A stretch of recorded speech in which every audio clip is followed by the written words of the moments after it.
or never hear it because we're at a doctor's appointment. I missed that, Bess, but now we're recording, so. Okay, I'm going to mute all. And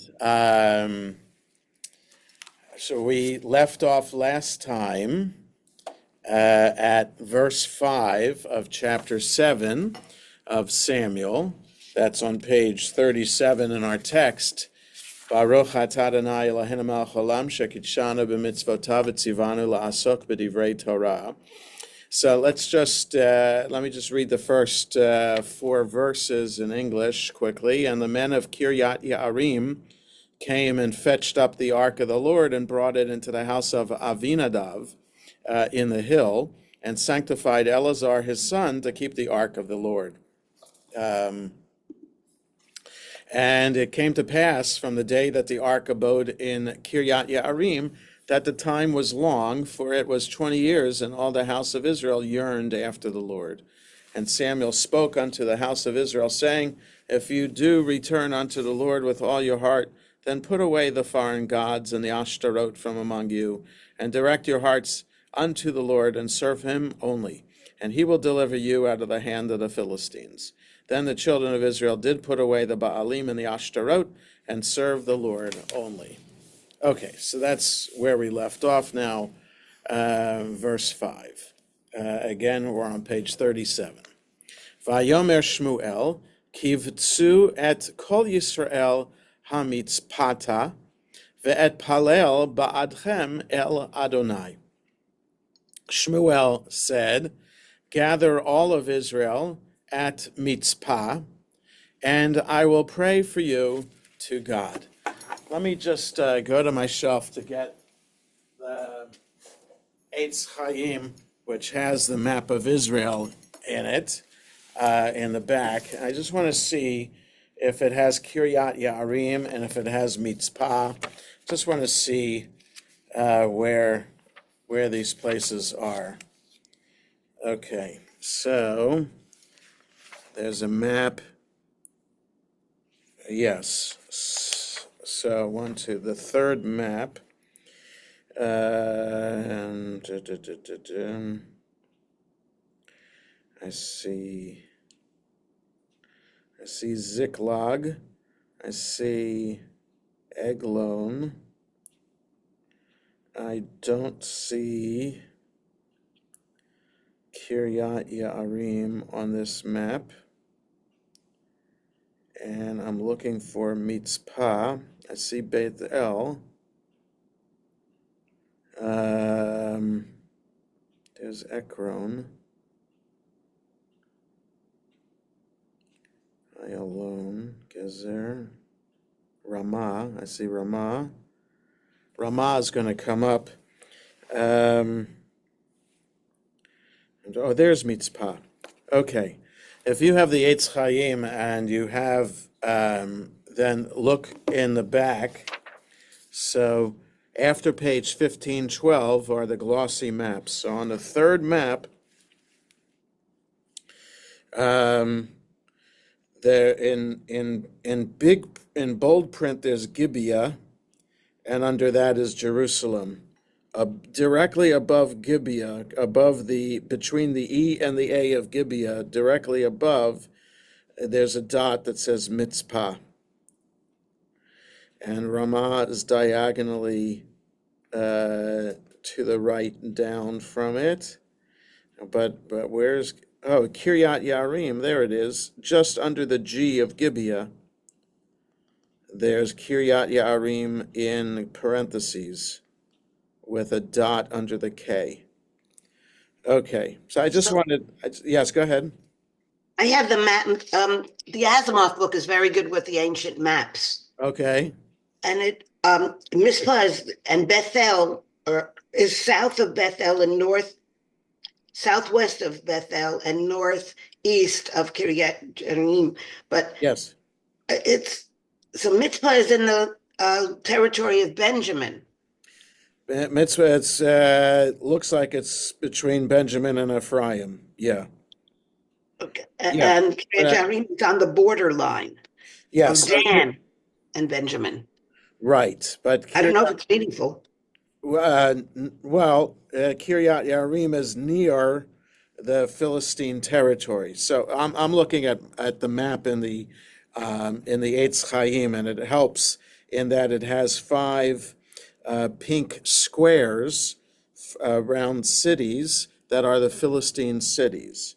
So that's why we remember that they got the ark traveled from Ekron with the cows leading it into Beit Shemesh, which is diagonally southeast of Ekron, and then from there it went north to Kiryat Yearim, which we are, and now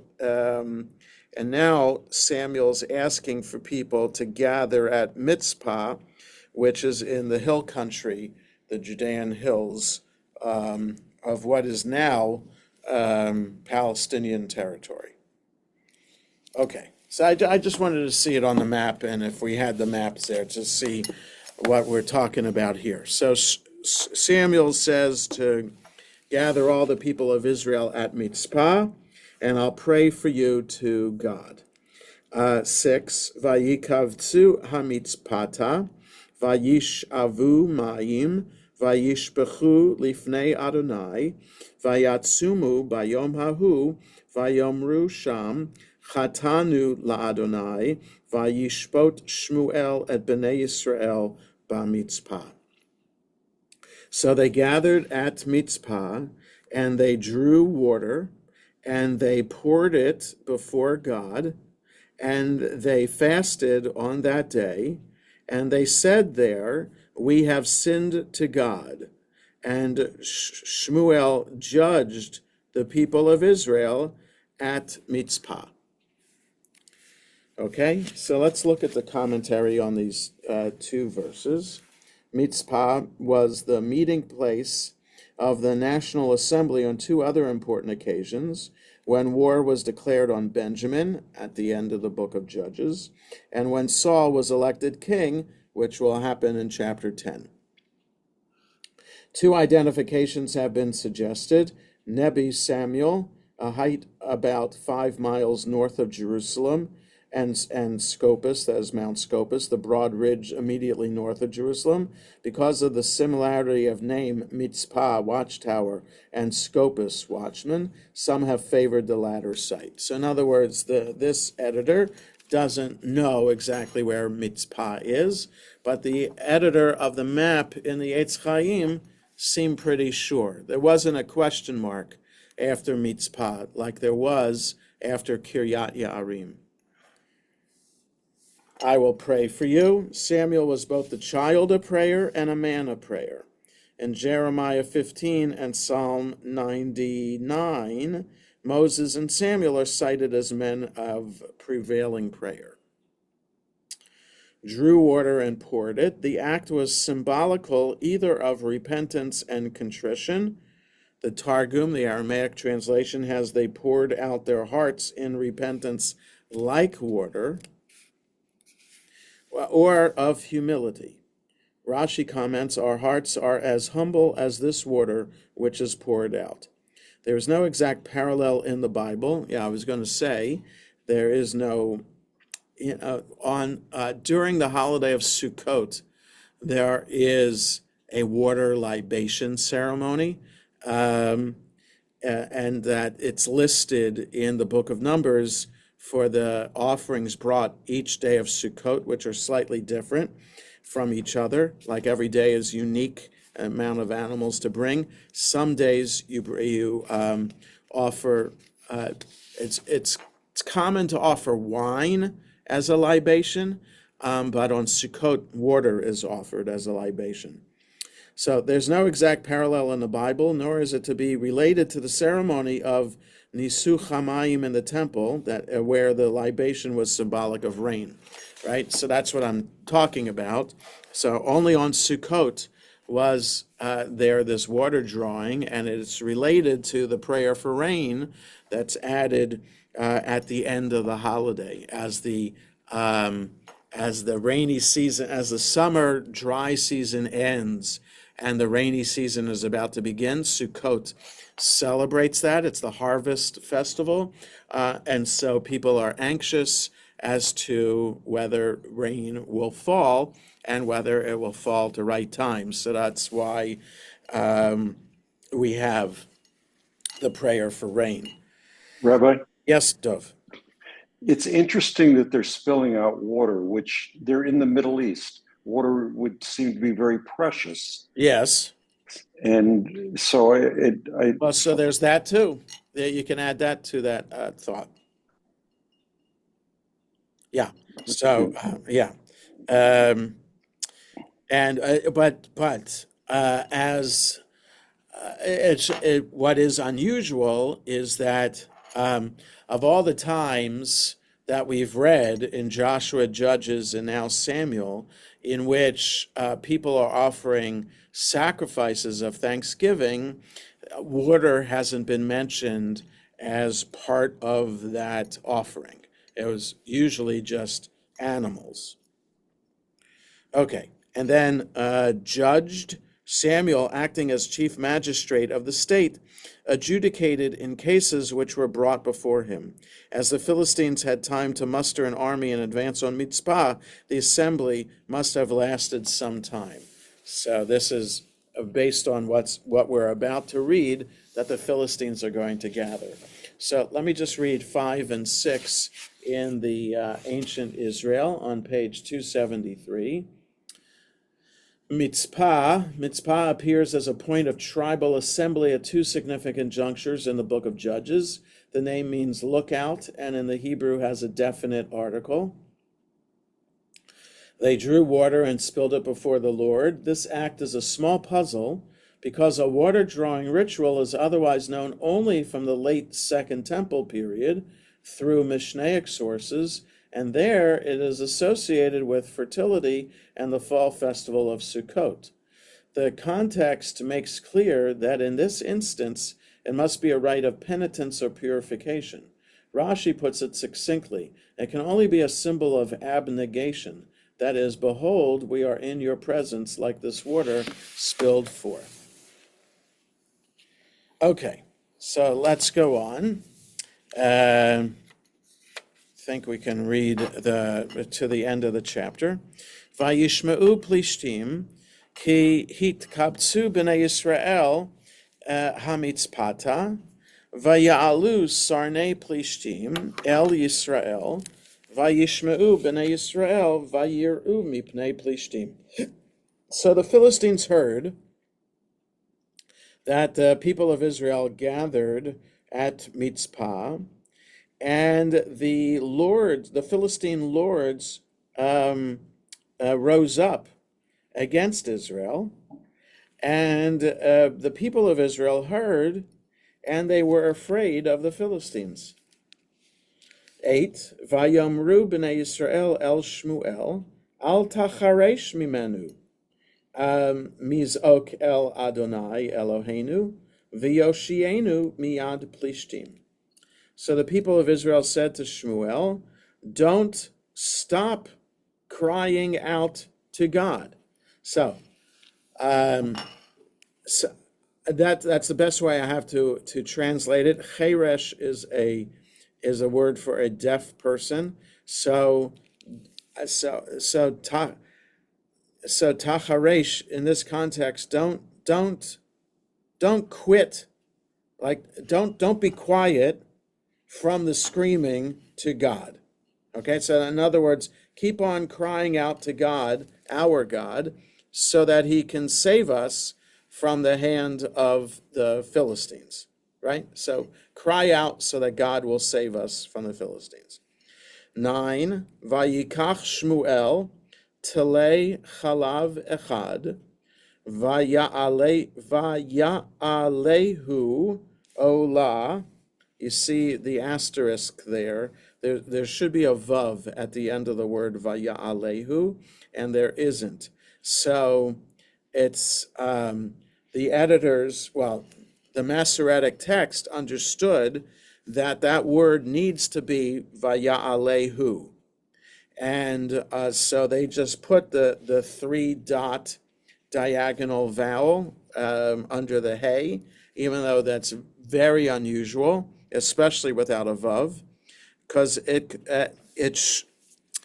so it could be vaya'ala. You could read it vaya'ala, but that would mean tele would be a feminine word, and it's not a feminine word. So because it's a masculine word, the verb of offering it up has to match and be masculine. So since a vav is missing, that's why the vowels were put this way. So vaya'alehu ola kalil ladonai, vayizak Shmuel el Adonai ba'ad Yisrael, vaya'anehu Adonai.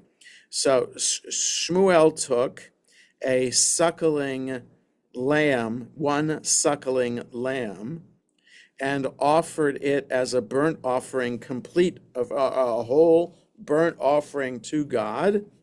And Shmuel cried out to God on behalf of Israel, and God answered him. 10. Vayehi Shmuel ma'aleh ha'olah, Uflishtim nigshu lamilchama b'Yisrael, vayar'em Adonai bekol gadol, bayom hahu al plishtim, vayehumeim, vayinagfu lifnei Yisrael. So while Shmuel was offering, the burnt offering, the Philistines were approaching for war against Israel. And God thundered in a loud sound on that day against the Philistines, and it says here, discomfited them, vayehumeim, and stunned them, I think would be a good translation. And they fell, they were smitten before God.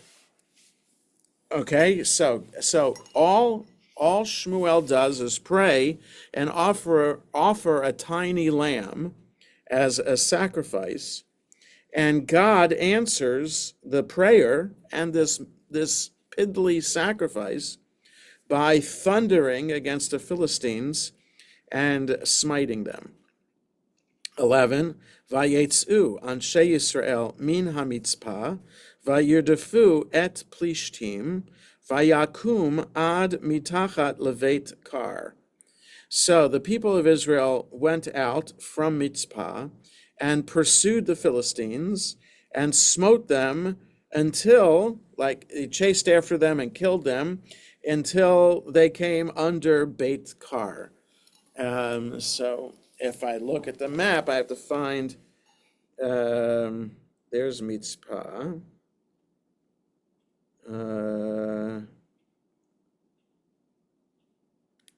Beit Kar. Well, I don't see it in the area, because I would imagine it would be like back to Philistine territory. Beit Kar's not on the map. Okay, so 12. Vayikach Shmuel even achat, vayasem bein hamitzpah uvein hashein, vayikra et shema even ha'azer, vayomar adhena azaranu Adonai. Shmuel took a boulder. Even is stone, but it's more than a stone, it's a boulder. He took a boulder and put it between Mitzpah and Shane. Let's see if I can see Shane on the map.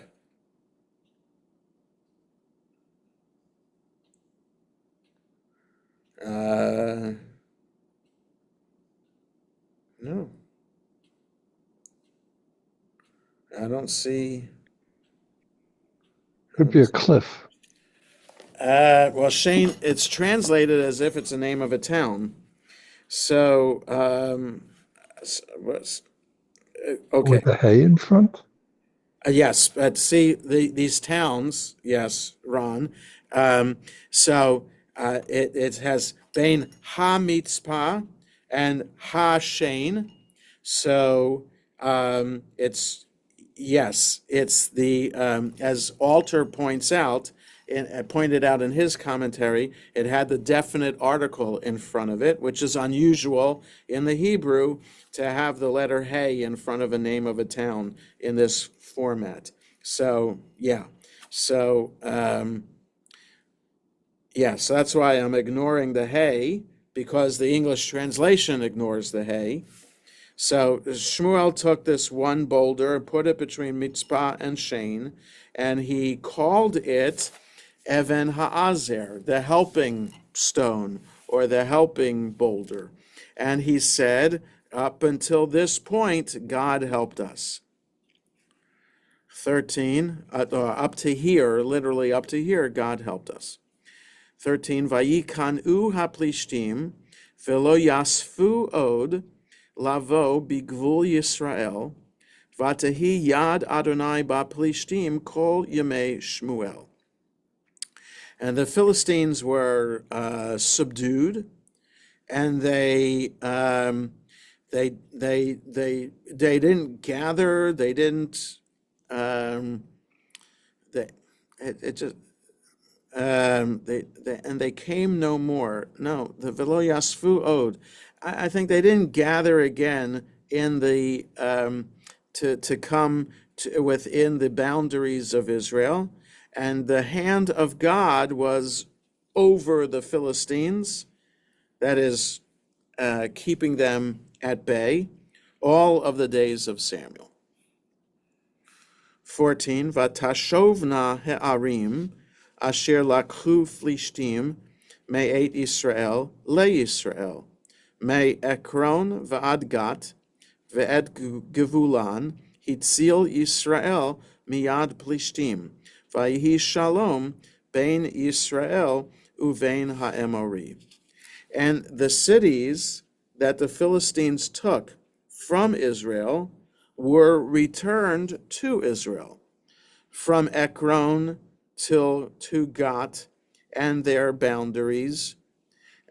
Israel saved from the hand of the Philistines, and there was peace between Israel and the Amorites. So why the Amorites are thrown in here when we're only talking about the Philistines, we'll see if the commentary says something about that in a moment. Jonah? Yes, Barry. I'm just trying to get a handle on the timetable. The Philistines returned the ark because it was doing terrible things to their gods.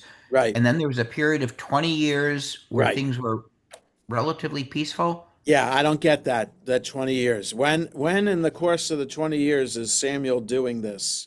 And we're reading about this sacrifice and God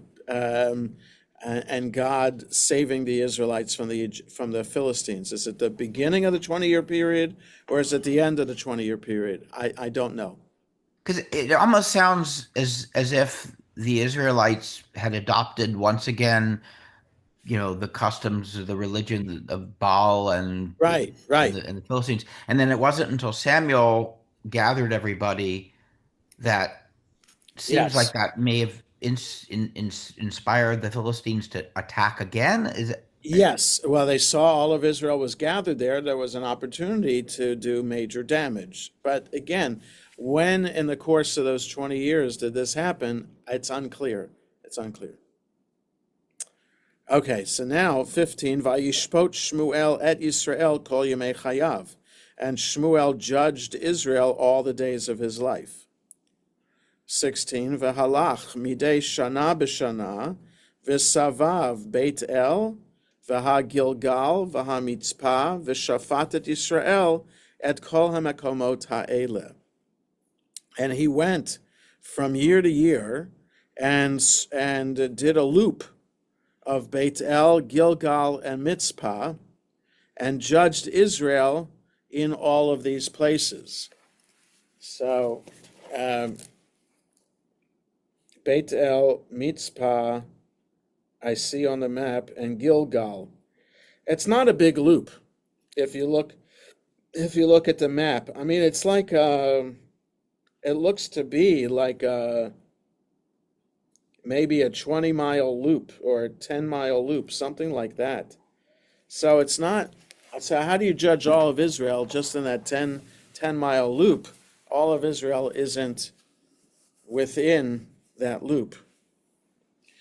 17, Utashuvato haramata ki sham beito v'sham shafatet Israel vayiven sham mizbeach ladonai. And he returned to Ramah because that's where his house was. And there he judged Israel, and he built an altar to God there. Okay, so let's look at the commentary here on these verses. Back to verse 7 on page 37.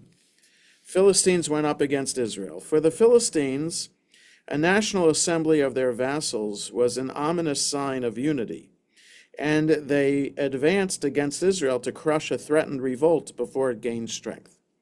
Or it may be that they thought that the opportunity of plundering an unwarlike company was not to be lost. Josephus correctly understands that the people had come without arms. So, but if they came without arms, how is it that they left and fought the Philistines? Right? It doesn't say anything like they went to get their gear and then went to fight. So I'm not so sure. It's possible that they had gathered with their weapons. 38, cease not for us, literally, be not silent from us, from crying unto the Lord our God. And offered it, see on chapter 6, answered him with the thunder which threw the Philistines into a panic. Discomfited. The Hebrew word expresses the confusion of a sudden panic and is especially used of supernatural defeats. Smitten down by God, the rout began before any active effort was made by Israel. Smote them. If the assumption is correct that the Israelites came to Mitzpah without arms, we have to understand that they smote the Philistines with the weapons which had been abandoned by them in their fight. Okay, so that's a stretch. So that, in other words, they're killing the Philistines with the Philistines' own weapons.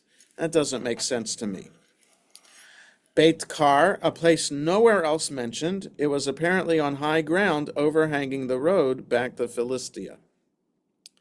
Shane, the name means tooth, and the place was probably so called because of some sharp rock or peak on or near which it was situated. Even Ezer, see chapter 4. They came no more. The phrase means no more than that the Philistine inroads ceased for the time being. See 2 Kings 6, where the same words are used of the cessation of the Syrian attacks. Yet in the next verse, a fresh invasion is recorded. All the days of Samuel, all the years in which Samuel exercised sole authority before he became old and delegated his duties to his sons. From Ekron even unto Gat. Ekron and Gat were the nearest Philistine cities to the territory of Israel, and the frontier towns between them, which the Israelites had been forced to evacuate, were now reoccupied. Amorites. In several passages in the Bible, the name Amorites is used loosely of the original inhabitants of Canaan in general, and the note adds the information that Israel enjoyed peace with the peoples living in their midst, as well as with their external enemies.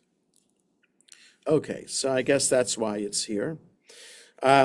All the days of his life, even when in his old age he had appointed his sons as judges, and when Saul became king, Samuel retained a civil and religious authority over the people. Jonah? Yes.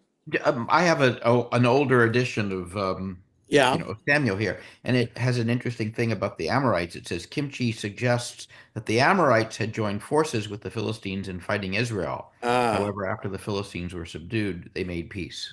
Okay, so that could explain why it's another way to explain the sudden mention of Amorites when we hadn't been talking about them at all.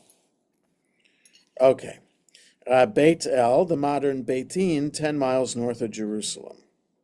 Gilgal, between Jericho and the Jordan. After the destruction of Shiloh, Gilgal seems to have become one of the principal centers of the religious and civil life of the nation.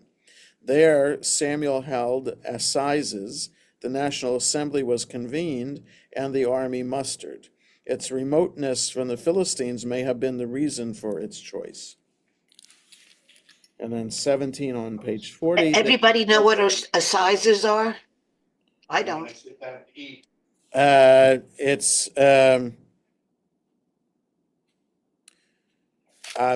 something to do with an army, like determining who's fit for an army or something like that, I think. Thank you. 17. There he judged Israel. Ramah was the permanent center for the administration of justice. With chapter 7 ends the history of an epoch in the life of Israel, the period of the judges. Chapter 8 introduces a new order, that of the monarchy. I'm just checking the word assize. I'm looking it up. Court. What's that?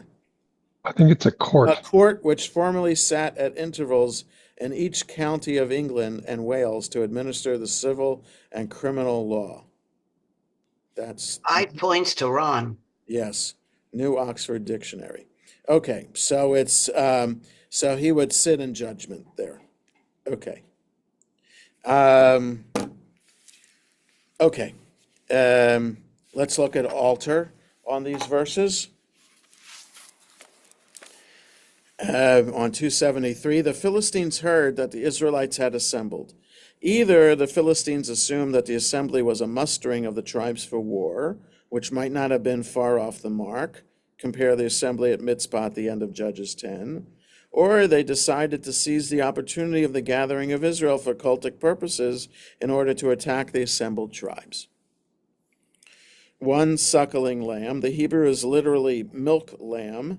The choice of the sacrificial animal strikes an odd little echo with the 2 milk cows sacrificed at the end of the Ark narrative, and with the emphasis on nursing and weaning in Samuel's own infancy.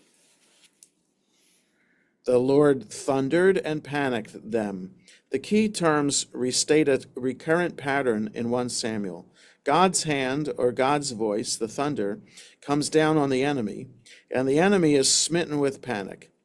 Compare also the end of Hannah's poem. The Lord shatters his adversaries, against them in the heavens he thunders. Essentially, it's God who does battle, with the Israelite foot soldiers merely mopping up after his celestial bombardment.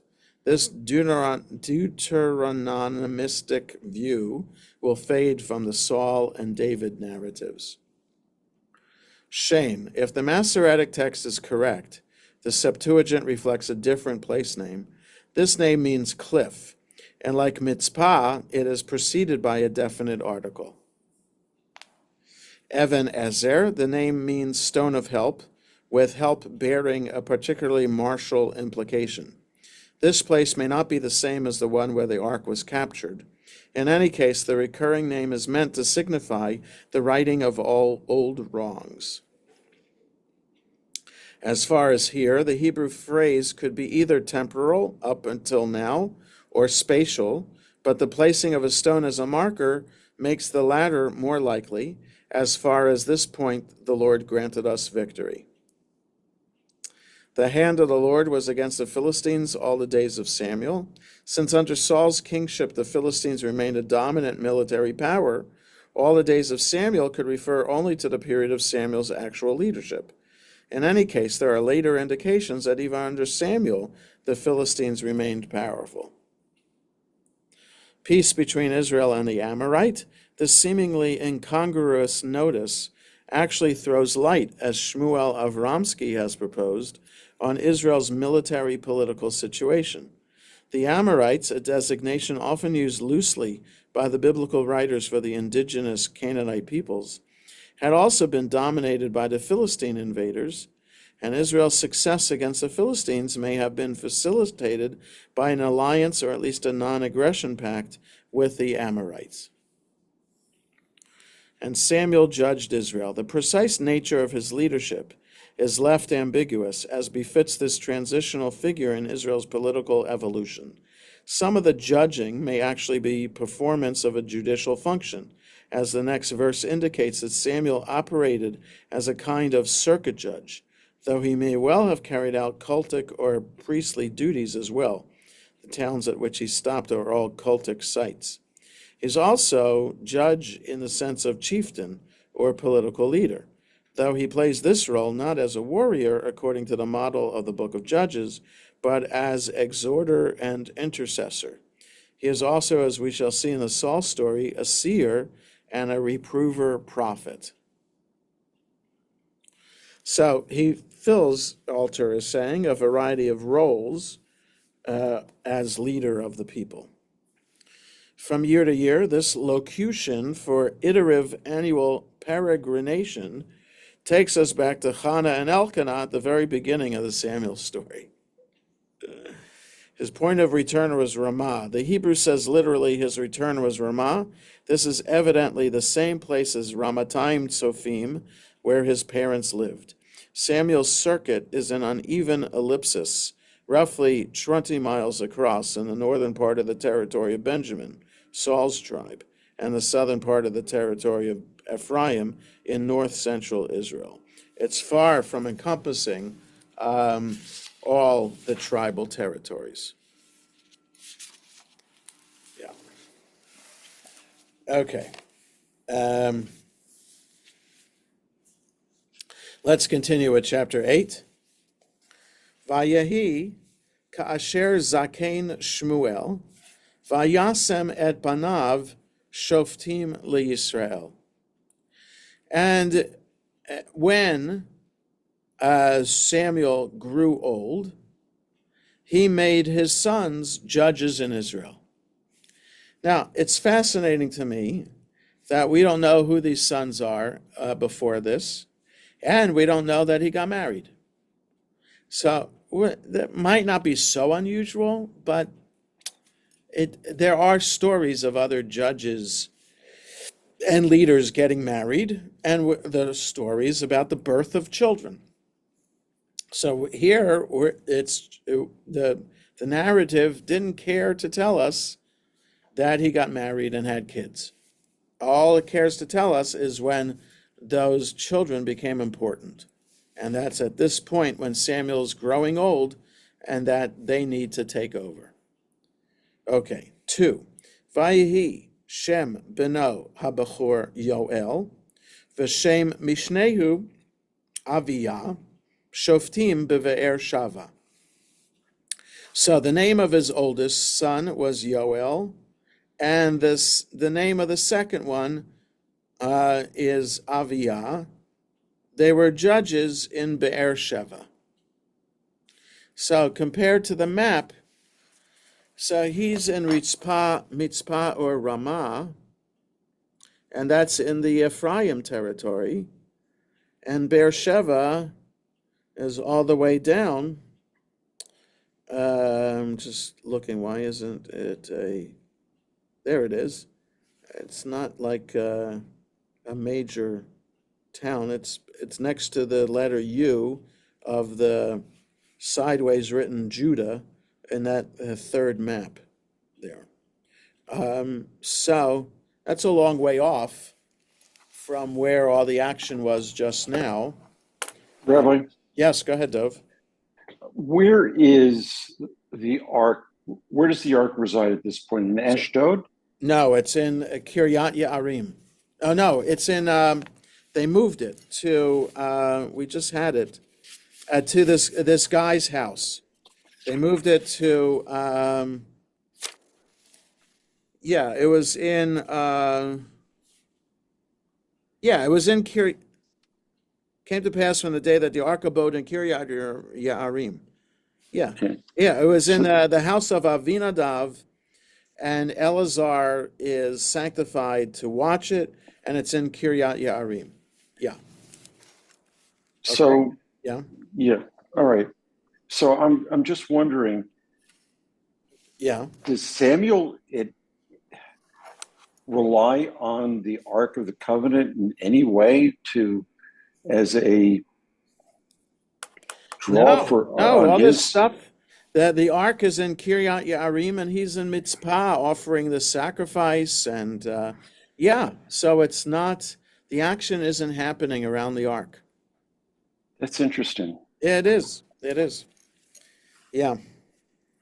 Okay, so verse 2, he appointed them as judges in Beersheba.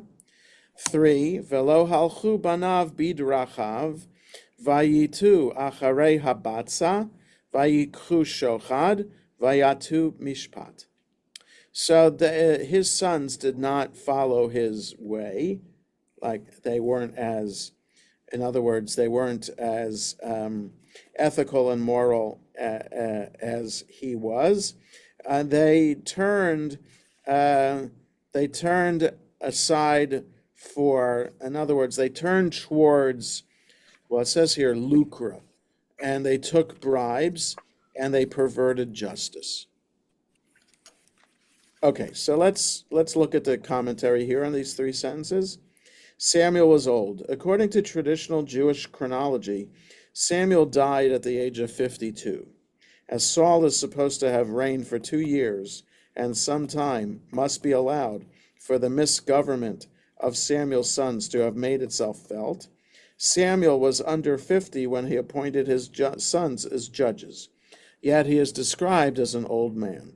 The discrepancy is explained in Jewish tradition by the assumption that Samuel aged prematurely, but there are good reasons for questioning the traditional chronology. Yeah. So there are questions here, like that, the 20 years that are mentioned there about the ark until Samuel gathered the people in Mitzpah. So yes, there are questions about chronology. He made his sons judges. They were appointed not to replace him, but to assist him.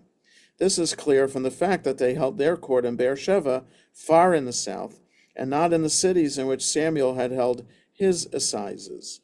The sons were given the southern district, while Samuel retained the northern circuit for himself. It sounds reminiscent of Yes. Eli and his sons. Oh, yeah, that's right. It seems parallel to that too, yes. The Okay. word old and the word frail are often conflated, even today. So, not necessarily in biblical Hebrew, but in the way people understand what it means to be old. Yes, So right. just Yeah, no, that's a good yeah. point. That's a very good point. So that yes, growing old in the Bible to this point means that you're frail in some way as well. Yeah. But then, except for Moses. Well, a whole bunch of them. I mean, Abraham at 180 or whatever Right. it was. Yeah, Still, right, having kids at 100. right. So it's I Yes. think it's more characteristic, not just the white beard, but the Right. Right. The physical ability or lack thereof that goes with it. Yes. yeah. Yeah. Wikipedia said he died at the age of 58. That's interesting. I don't know what sources. Right. So the commentary, so Midrash says 52, Wikipedia says 58. Okay. Well, let's look at Alter. He set his sons up as judges for Israel.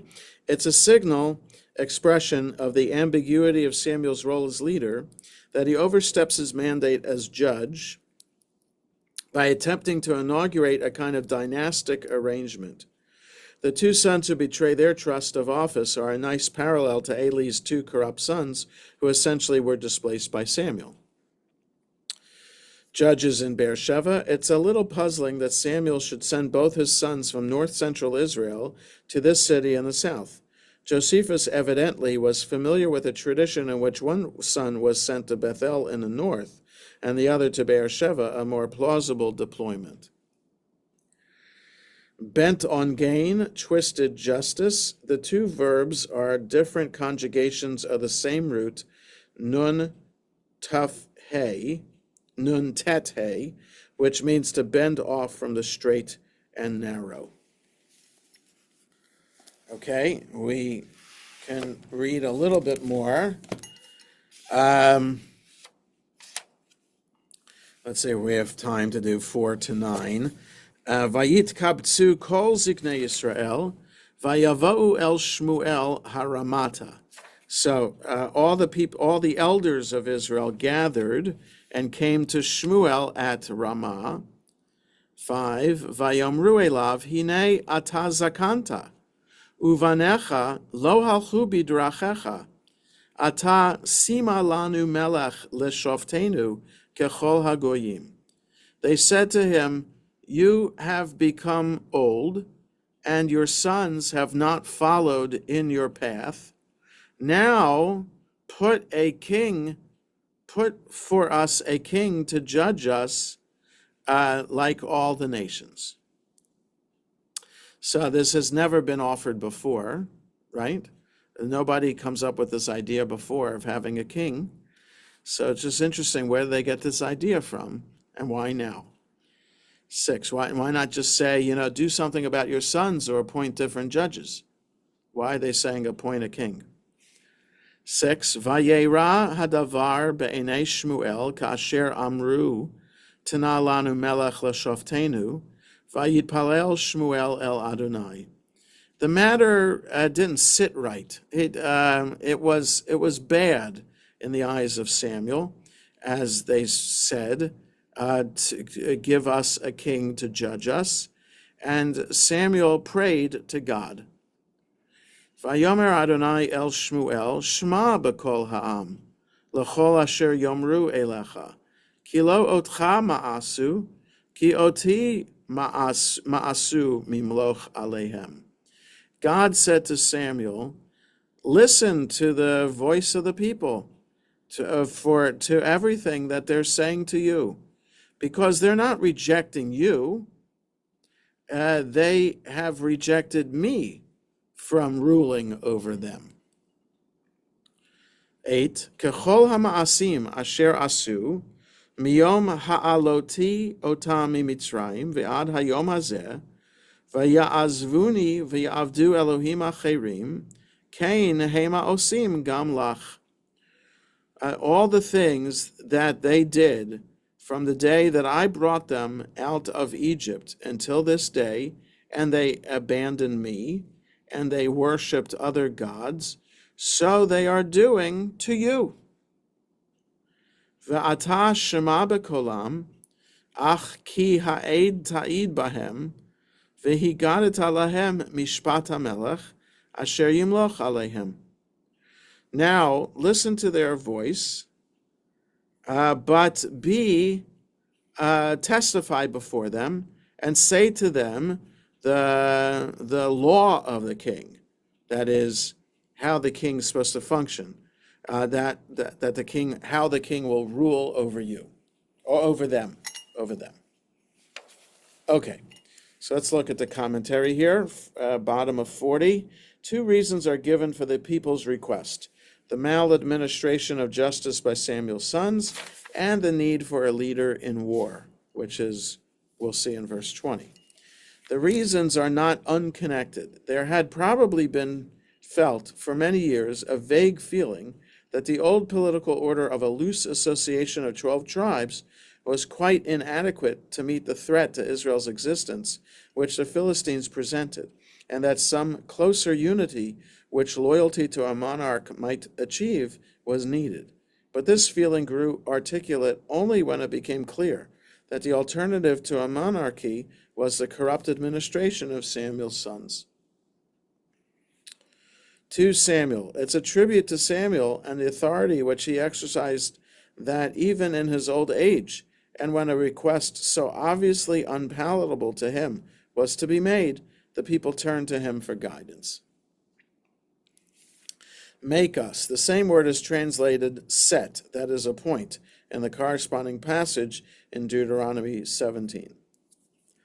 To judge us, to act as chief magistrate, was one of the most important functions of an Eastern monarch, and since justice had become corrupt, the function which was uppermost in the minds of the people.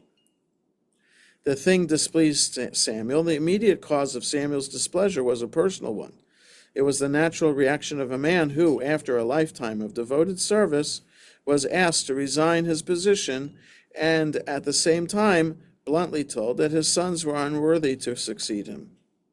It was only after God had spoken to him that he realized the real sinfulness of the request. Prayed unto the Lord for guidance. Me, in the Hebrew, the pronouns are emphasized. That I should not be king. The people's demand for an earthly king was an act of disloyalty to God and a rejection of his absolute sovereignty. So do they also unto thee. A parallel is drawn between Israel's forgetfulness of God's many interventions on their behalf and their lack of appreciation of Samuel's great services. Now, therefore, hearken. The people's request was sinful, but Samuel was told to accede to it. They had to learn the painful school. They had to learn in the painful school of experience. Forewarn them so that they should not afterwards be able to excuse themselves on the grounds that they had acted without knowledge. The manner of the king, the Hebrew is mishpat, the customary behavior of an oriental despot. Alternatively, the phrase may be understood as the rights of the king, that is, the actual constitutional rights of a king in those days, not those which he usurped. Okay, let's look at altar on 277. The thing was evil in Samuel's eyes. Samuel is ideologically opposed to the monarchy because he's committed to the old idea, the ad hoc inspired leader, the shofet, who is a kind of direct implementation of God's rule through the divine spirit over the unique nation of Israel. God appears to agree with him, but yields to political necessity. It's noteworthy that when the elders' words are replayed in this verse from Samuel's point of view, the very phrase rejecting covenantal status that must especially gall him, like all the nations, is suppressed. Forsaking me and serving other gods. Both the locutions used and the preoccupation with cultic loyalty are notably Deuteronomistic, and the coupling of the shift in style with this theme leads one to suspect a 7th century interpolation here, since there has been no question of idolatry in the immediate context. The elders' expressed concern has been rather with the breakdown of the institution of the judge in Samuel's corrupt sons. The grounds for the argument for and against monarchy will shift once again in Samuel's speech in verse 11. Okay, let's stop here for today. We'll meet again. We're on for the next few Fridays now. Probably I'll give a forewarning now in this class, as I will in classes coming up. The classes will end for summer break at Memorial Day weekend. So the Friday of Memorial Day weekend will be our last Bible class until we resume again in September. Okay, so that's a forewarning. But we'll have every Friday until then, we'll have class. So have a good rest of the day, everybody, and Shabbat Shalom. Be well.